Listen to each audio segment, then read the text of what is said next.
آج ہم بات کریں گے کہ پالیسسٹک اویرین سنڈروم یا پالیسسٹک اویرین ڈیزیز کی کیا علامات ہیں جن میں بغیر ٹیسٹ یا الٹرا ساؤنڈ کے آپ یہ اندازہ لگا سکتے ہیں کہ شاید آپ اس میں مبتلا ہو چکے ہیں یا مبتلا ہو رہے ہیں۔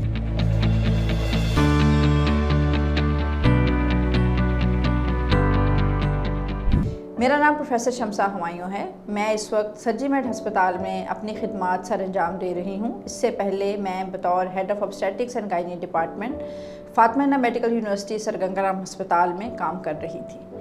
اس پالیسسٹک اویرین سنڈروم ایک آج کل بہت کامن بیماری ہے جس میں تقریباً 1 in 10 یعنی ہر 10 میں سے ایک نوجوان بچی یا عورت اس کا شکار ہے۔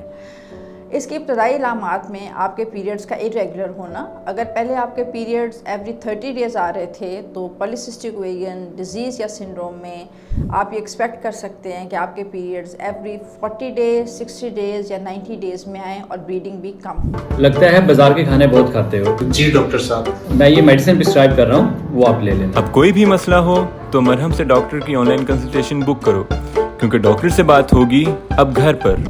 اس کے بعد آپ کے چہرے پہ بال آنا یا اگر پہلے سے بال ہیں تو ان کا سخت ہو جانا، ایکنی یا ایکنی اگر پہلے سے ہے تو اس کا ورس ہو جانا، وزن میں اضافہ، حالانکہ آپ وہی کچھ کھا رہی ہیں لیکن you are gaining weight and specially the weight gain around your belly, پھر سر کے بالوں کا گرنا یا thinning of your scalp hair, اور اگر آپ فیملی پلان کر رہی ہیں تو کنسیو کرنے میں مشکل کا سامنا ہونا۔ یہ ساری وہ علامات ہیں، ابتدائی علامات جس سے آپ یہ سسپیکٹ کر سکتے ہیں کہ شاید پالیسسٹک اویرین ڈیزیز کا آپ شکار ہیں۔ اور irritability, mood swings, depression, anxiety, یہ بھی پالیسسٹک اویرین ڈیزیز کی ایک علامت ہے۔